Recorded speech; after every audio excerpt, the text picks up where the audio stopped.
느헤미야 2장 1절부터 10절까지 우리 함께 봉독하겠습니다. 시작. 아닥사스다 왕 제20년 니산월에 왕 앞에 포도주가 있기로 내가 그 포도주를 왕에게 드렸는데 이전에는 내가 왕 앞에서 수심이 없었더니 왕이 내게 이르시되 내가 병이 없거늘 어찌하여 얼굴에 수심이 있느냐 이는 필연 내 마음에 근심이 있음이로다 하더라.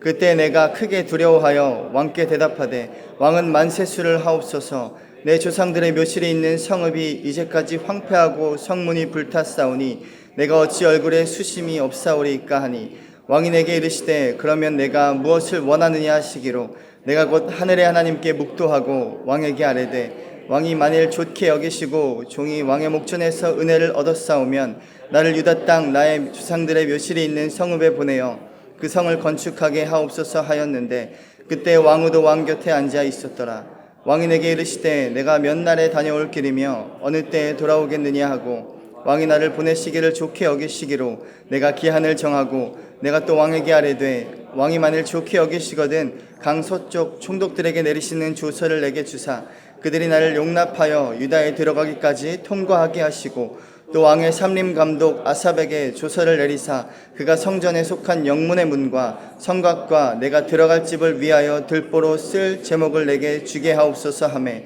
내 하나님의 선한 손이 나를 도우심으로 왕이 허락하고 군대 장관과 마병을 보내어 나와 함께하게 하시기로 내가 강 서쪽에 있는 총독들에게 이르러 왕의 조서를 전하였더니 호론 사람 산발락과 종이었던 암몬 사람 도비아가 이스라엘 자손을 흥하게 하려는 사람이 왔다 함을 듣고 심히 근심하더라.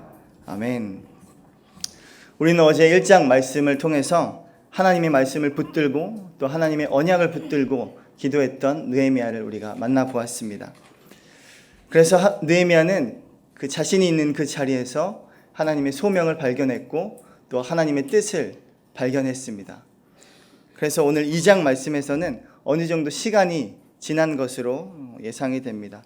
우리 1장 말씀의 첫 번째 줄에 보면은 1장 1절에 보시면 아닥사스다 왕 제20년 기슬월이라고 나와 있습니다. 이 기슬월은 태양력으로 볼 때 11에서 12월을 뜻하는 말입니다. 그리고 2장에서 나타나는 이 니산월이란 3월에서 4월을 뜻하는 시기입니다. 그래서 한 추정되기로는 약 4개월이 지났을 것으로 추정이 됩니다. 그래서 느헤미야가 남은 자들에 대한 소식을 듣고 또 예루살렘 성에 대한 소식을 듣고 하나님의 소명을 받은 지 4개월이 지나가는 시기입니다. 여러분, 하나님의 소명을 받고 은혜를 받았습니다. 느헤미야의 삶 가운데 무슨 일이 일어났을까요? 느헤미야가 하나님의 말씀을 받고 큰 은혜를 받았는데 4개월이 지나는 동안 느헤미야의 삶 속에는 아무 일도 일어나지 않았습니다. 특별한 일이라고는 전혀 있지 않았어요. 우리는 그렇게 생각합니다. 하나님께 큰 은혜를 받고 또 하나님의 말씀을 받은 우리가 된다면 정말 큰 은혜를 경험했을 때 우리 삶 가운데 놀라운 일이 일어나거나 기적이 일어나거나 뭔가 특별한 일이 일어날 것이라고 우리는 생각합니다. 하지만 그렇지 않았어요. 오늘 느헤미야를 보시면 4개월 동안 느헤미야의 인생에서 또 시간에서 전혀 특별한 일이 일어나지 않았음을 알 수 있습니다. 어제와 똑같은 자리이고 또 어제와 똑같은 일상의 반복입니다. 그래서 상황과 환경은 전혀 변하지 않았고 아무것도 달라진 것이 없었어요. 하지만 딱 한 가지 달라진 것이 있었습니다. 무엇입니까? 바로 느헤미야가 변했습니다. 다른 것은 아무것도 변하지 않았지만 느헤미야가 변함을 통해서 어제와 똑같은 전혀 새로울 것 없었던 그의 인생이 이제 새로워지기 시작했습니다.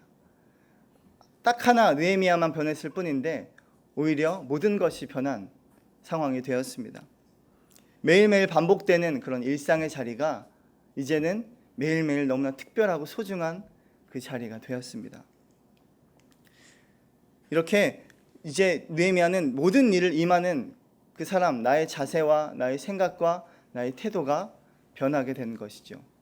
그래서 사실은 아무것도 달라진 것 없어 보이지만 모든 것이 바뀐 셈입니다.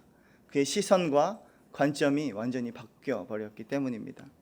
하나님은 이렇게 상황을 바꾸시기보다, 환경을 바꾸시기보다 바로 사람을 바꾸시는 분이십니다. 그래서 하나님은 느헤미야를 바꾸셨고 느헤미야가 변화되었습니다. 그래서 이제 느헤미야는 사람 앞에서 일하는 것이 아니라 하나님 앞에서 일하는 사람이 되었습니다. 말씀에 보면 술관원장이 되었는데, 술관원장이란 왕의 깊은 신임을 얻은 자만이 될 수 있는 자리입니다. 느헤미야는 왕의 깊은 신임을 얻는 그 자리에서 자신의 이익을 구하는 것이 아니라 이제 하나님의 뜻을 구하는 사람이 되었습니다. 그의 생각과 태도와 자세가 완전히 변화된 것이죠. 그는 4개월 동안 애통하며 금식하며 울었다라고 오늘 말씀에 나왔습니다. 4개월이 지나는 동안 계속해서 금식을 시작했던 그날로부터 끊이지 않고 금식하며 애통하며 그렇게 기도했습니다. 여러분, 금식이라는 것을 해보셨죠? 쉽지 않습니다. 어떤 사람은 한 끼만 금식해도 막 손이 떨리는 사람이 있습니다. 저도 이번에 목사 안수를 받으면서 금식을 좀 해봐야겠다 생각해서 고작 며칠을 금식했는데 앉아있으면 집중이 되질 않는 거예요. 너무 힘들어서. 이틀밖에 지나지 않았는데도 너무 힘든 거예요. 그리고 일어날 때마다 핑핑 도는 그런 빈혈이 찾아옵니다. 여러분, 엄살이 아닙니다. 쉽지 않습니다. 그런데 오늘 느헤미야를 보면 4개월 동안이나 그는 금식했다고 나와 있습니다. 4개월 동안 금식하고 또 애통하며 매일 밤 우는 일이란 결코 쉽지 않은 일입니다. 어떻게 보면 자신의 일상의 삶을 감당하기에도 힘든 그런 지경에까지 이르는 것을 우리는 볼 수 있습니다. 하지만 느헤미야는 결코 금식한 것을 티내지 않았습니다. 사람들에게 드러내지 않았습니다. 마태복음 6장 말씀에서 예수님이 금식할 때의 말씀, 금식할 때 어떻게 해야 하는지 우리에게 말씀해 주셨습니다. 6장 16절에서 18절인데 제가 한번 읽어드리겠습니다. 금식할 때 너희는 외식하는 자들과 같이 슬픈 기색을 보이지 말라. 그들은 금식하는 것을 사람에게 보이려고 얼굴을 흉하게 하느니라. 내가 진실로 너에게 이르노니 그들은 자기 상을 이미 받았느니라.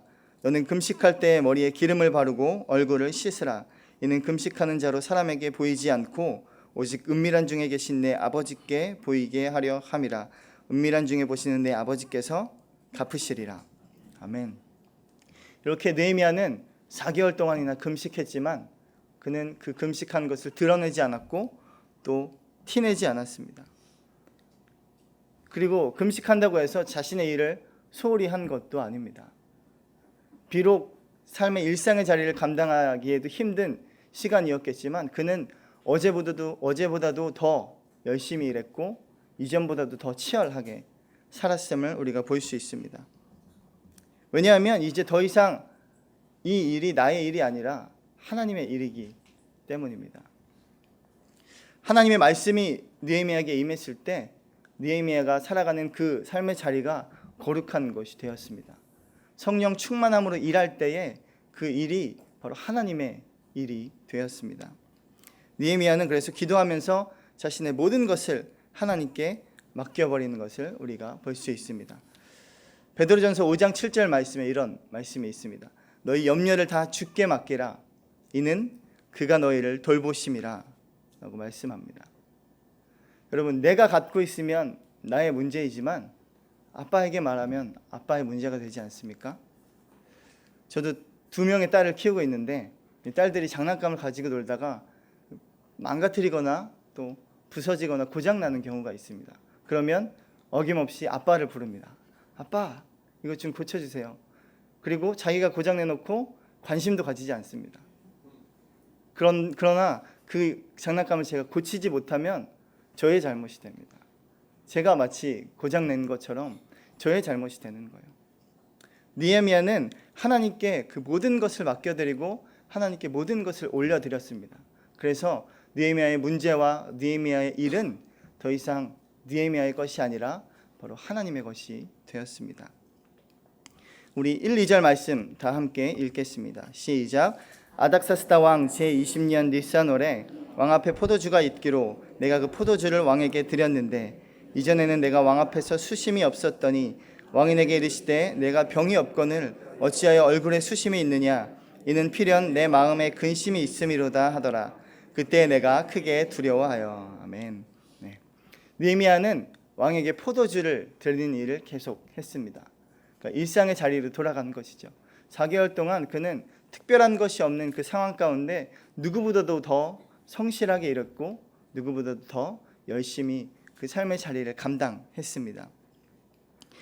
2절 말씀에 보면 이전에는 내가 왕 앞에서 수심이 없었다라는 우리가 말을 보았을 때 느헤미야는 가까운 왕에게도 또 가까운 다른 사람에게도 전혀 슬픈 기색을 내지 않았음을 우리가 알 수 있습니다. 매일 밤 애통하고 금식했지만 전혀 그 기색을 드러내지 않았던 것이죠. 아마도 전보다 더 밝게 웃고 전보다 더 기쁘게 일했을 것입니다. 여러분, 웃는 사람을 보면 기분이 좋아지지 않습니까? 느헤미야는 매일매일 그렇게 밝게 웃으면서 왕 앞에 나아갔을 것이고 왕은 그런 느헤미야의 모습을 보면서 오히려 더욱더 그를 신임하게 되었을 것입니다. 그래서 느헤미야가 수심에 찬 모습을 보였을 때 그때 이제 아닥사스다 왕이 관심을 보이기 시작합니다. 그리고 느헤미야의 수심 어린 얼굴에 안타까워하기 시작하는 것이죠. 여러분, 어제도 말씀을 같이 나눴지만 마태복음 5장 4절에서 예수님께서 그렇게 말씀하셨습니다. 애통하는 자는 복이 있나니 그들이 위로를 얻을 것이미요 라고 말씀하셨습니다.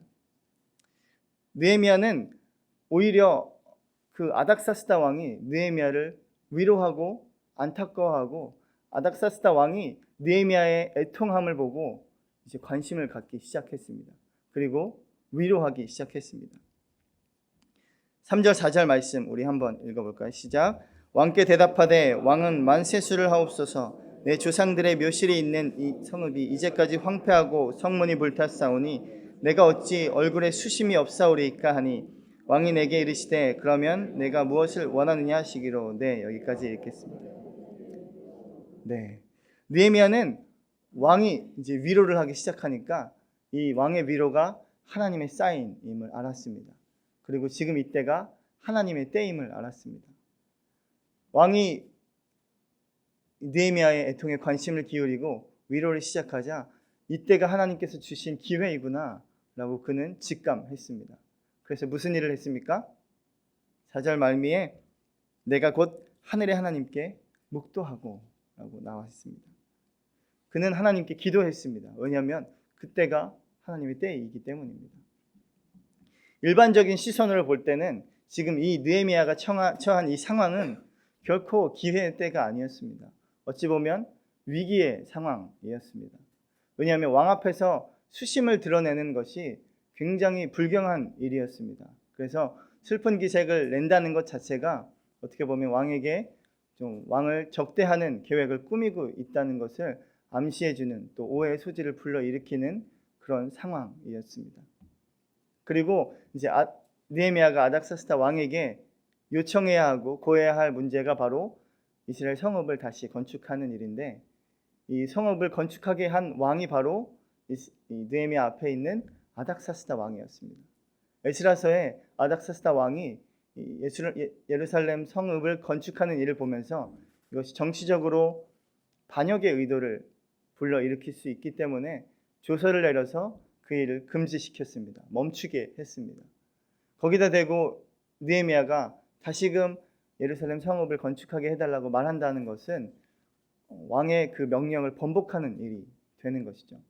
그리고 더 나아가서 자칫하면 느헤미야까지도 반역을 꾀하는 사람으로 그렇게 오해의 소지를 불러일으킬 만한 그런 위기의 상황이었습니다. 남들은 다 위기의 상황으로 보았지만 믿음의 사람 느헤미야는 그 상황을 오히려 기회로 보았습니다. 여러분, 우리의 위기의 상황이 오히려 기회의 상황임을 믿으시기 바랍니다. 왜냐하면 하나님께서 일하시기 때문입니다. 그는 그 가운데 하나님께 그 짧은 시간에 하나님께 묵도했다라고 나오고 있습니다. 겸손하게 하나님의 도우심을 구했던 것이죠. 하나님 도와주십시오. 하나님 이 시간 일하여 주십시오. 그렇게 기도했습니다. 여러분, 믿음의 사람은 또 또 크리스천은 하나님의 도우심으로 살아가는 사람들입니다. 그래서 시편 기자는 그의 시 121편에서 이렇게 노래했습니다. 내가 산을 향하여 눈을 들리라. 나의 도움이 어디서 올까? 나의 도움은 천지를 지으신 여호와께서로다 라고 고백했습니다. 그리고 잠언 21장 1절 말씀에서 지혜자는 이렇게 말합니다. 왕의 마음이 여호와의 손에 있음이 마치 봇물과 같아서 그가 임의로 인도하시느니라. 그렇게 표현합니다. 느헤미야는 전적으로 하나님께 구했고 전적으로 하나님의 그 손을 의지하는 삶을 살았습니다. 전적으로 하나님의 도우심만을 바라면서 살았던 사람입니다. 여러분, 하지만 그렇다고 해서 느헤미야는 마냥 넋놓고 있거나 마냥 손 놓고 있지만은 않았습니다. 많은 크리스천들이 그런 오류를 범하죠. 하나님께서 다 해주실 거야. 나는 하나님을 의지해. 나는 하나님을 신뢰해. 라고 말하면서 정작 자기는 아무 일도 하지 않고 있는 그런 모습을 봅니다.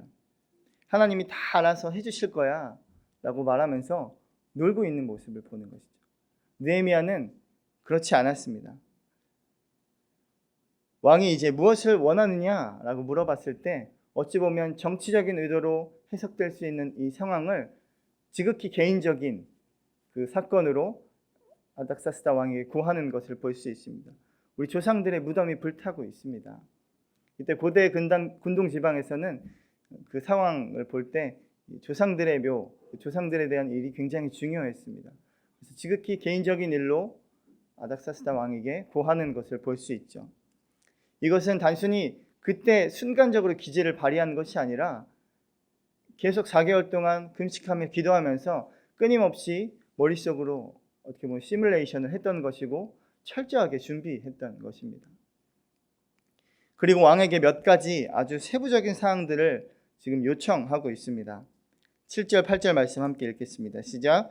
내가 또 왕에게 아뢰되 왕이 만일 좋게 여기시거든 강 서쪽 총독들에게 내리시는 조서를 내게 주사 그들이 나를 용납하여 유다에 들어가기까지 통과하게 하시고 또 왕의 삼림 감독 아삽에게 조서를 내리사 그가 성전에 속한 영문의 문과 성곽과 내가 들어갈 집을 위하여 들보로 쓸 제목을 내게 주게 하옵소서 하매 내 하나님의 선한 손이 나를 도우셨으므로 왕이 허락하고. 아멘. 느헤미야는 그렇게 기도하면서 하나님을 의지했지만 자신이 무엇을 해야 할지 분명히 알았던 사람입니다. 그래서 그 또한 철저히 준비하고 치밀하게 계획했던 사람입니다. 전적으로 하나님께 모든 것을 맡겼지만 자신도 동일하게 치열하게 준비하면서 그 삶의 자리에서 치열하게 임했다는 것입니다. 그리고 나서 마침내 느헤미야는 고백합니다. 내 하나님의 선한 손이 나를 도우셨습니다. 아멘. 여러분, 크리스천의 영성, 바로 믿음의 사람의 영성이 바로 이곳에 있습니다. 어느 신학자의 말처럼 크리스천은 오직 하나님만을 의지하고 아무것도 없는 것처럼 하나님만을 전적으로 의지해야 하고 주님의 그 도우심을 구하는 사람이 바로 크리스천입니다. 또한 동시에 마치 하나님이 없는 것처럼 그 삶의 자리에서 치열하게 살아가는 것이 크리스천의 삶입니다. 그래서 마침내 이 모든 것이 이루어졌을 때 내가 한 것이 아니라 바로 느헤미야의 고백처럼 내 하나님의 선한 손이 나를 도우셨습니다. 그렇게 고백하는 삶입니다. 여러분, 그러므로 게으른 크리스천은 없습니다. 아니요, 크리스천은 게으를 수 없습니다.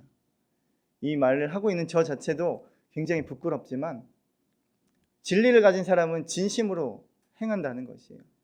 진리를 가진 사람이 인티그리티를 가지고 있다는 것입니다. 여러분, 그렇다고 해서 우리가 평탄한 삶을 살아갈 수 있을까요? 그렇지 않습니다. 우리 10절 말씀 한번 읽겠습니다. 시작. 호론 사람 산발락과 종이었던 암몬 사람 도비야가 이스라엘 자손을 흥왕하게 하려는 사람이 왔다 함을 듣고 심히 근심하더라. 네, 심히 근심했습니다. 우리는 이 10절 말씀을 통해서 앞으로 느헤미야가 어떠한 어려움을 겪을 것인지 또 앞으로 느헤미야에게 어떠한 방해가 있을 것인지 우리는 예측할 수 있습니다. 물론 지금 느헤미야가 가는 길이 하나님의 도우심을 받아서 하나님께 일하심을 보면서 그 하나님께서 인도하시는 그 걸음을 따라가는 그 걸음이지만 그럼에도 불구하고 우리의 눈앞에는 어려움과 또 방해가 도사리고 있다는 것입니다. 마치 파도와 같아서 우리의 삶 가운데 계속해서 끊임없이 몰아쳐 밀려옵니다. 그리고 마치 우는 사자와 같이 두루 다니면서 삼킬자를 찾아 헤맵니다. 왜냐하면 왜 이런 일이 일어나냐면 저들은 마음에 하나님 두기를 싫어하기 때문입니다. 로마서 말씀처럼 저들이 마음에 하나님 두기를 싫어하매 라고 말씀하고 있는 것이죠. 그리고 고린도전서의 말씀처럼 십자가의 도는 세상에게는 거리끼는 것이고 또 미련한 것이기 때문입니다. 가끔가다 거리끼고 어쩔 때 미련한 것이 아니라 항상 거리끼고 항상 미련한 것이죠. 그러나 오직 부르심을 받은 자들에게는 그리스도는 하나님의 능력이요 하나님의 지혜입니다. 여러분 두려워하지 마십시오. 하나님의 선한 손이 우리를 도우실 것입니다. 그래서 우리에게 찾아오는 어떠한 고난도 능히 이겨낼 수 있는 힘, 바로 진정한 형통한 힘을 우리에게 하나님께서 부어주실 것입니다. 이 시간 다 같이 함께 기도하겠습니다. 우리 다 같이 기도할 때 하나님, 우리가 온전히 하나님의 선한 손을 의지하는 우리가 되게 하여 주옵소서. 우리의 삶의 자리에서 치열하게 고민하며 또 성실하게 살아가게 하여 주시고, 그러나 마침내 모든 일이 이루어졌을 때 하나님의 손이, 그 하나님의 선한 손이 우리를 도우셨음을 고백하는 우리의 삶이 되게 하여 주옵소서. 하나님 우리를 도와주시옵소서. 그렇게 함께 기도하겠습니다. 살아계신 아버지 하나님, 하나님의 선한 손이 우리를 도우심을 우리가 믿으며 나아가는 우리의 삶이 되게 하여 주옵소서. 우리의 삶 가운데 끊임없이 파도와 같이 어려움과 고난은 우리의 삶 가운데 닥쳐오고 또한 밀려오지만 하나님, 우리가 낙심하지 아니하며 우리가 무너져 넘어지지 아니하며 우리가 하나님의 선한 그 손의 도우심을 받아 하나님께서 우리와 함께 하신다는 그 믿음으로 나아갈 수 있도록 주님 도와주옵소서. 그래서 우리의 삶의 자리에서 결코 게을르게 행하지 않게 하시고, 하나님 결코 우리의 삶의 자리를 놓지 않게 하시고, 하나님 누구보다도 열심히 또 치열하게 살아가는 영성 있는 크리스천 될 수 있도록 주님 도와주옵소서. 그래서 온전히 주의 도우심으로 일어서는 우리가 되게 하여 주시고, 하나님의 선한 손을 의지하는 우리가 되게 하여 주옵소서. 하나님, 우리가 온전히 주님의 도우심을 구합니다. 하지만 우리가 온전히 우리의 삶 가운데 진심으로 행하기 원합니다. 우리의 삶 가운데 주님 함께하여 주셔서 하나님 우리를 도와주시고, 마침내 모든 일이 이루어졌을 때 하나님의 선한 손이 우리를 도우셨음을 고백하는 그런 복된 인생이 되게 하여 주옵소서. 이제는 우리 주 예수 그리스도의 은혜와 하나님 아버지의 사랑과 성령의 교통하심이 하나님의 선한 손을 의지하며 살아가기로 결단하는 이 자리에 고개 숙인 모든 지체들 위해 지금부터 영원까지 함께 하시기를 간절히 축원하옵나이다. 아멘.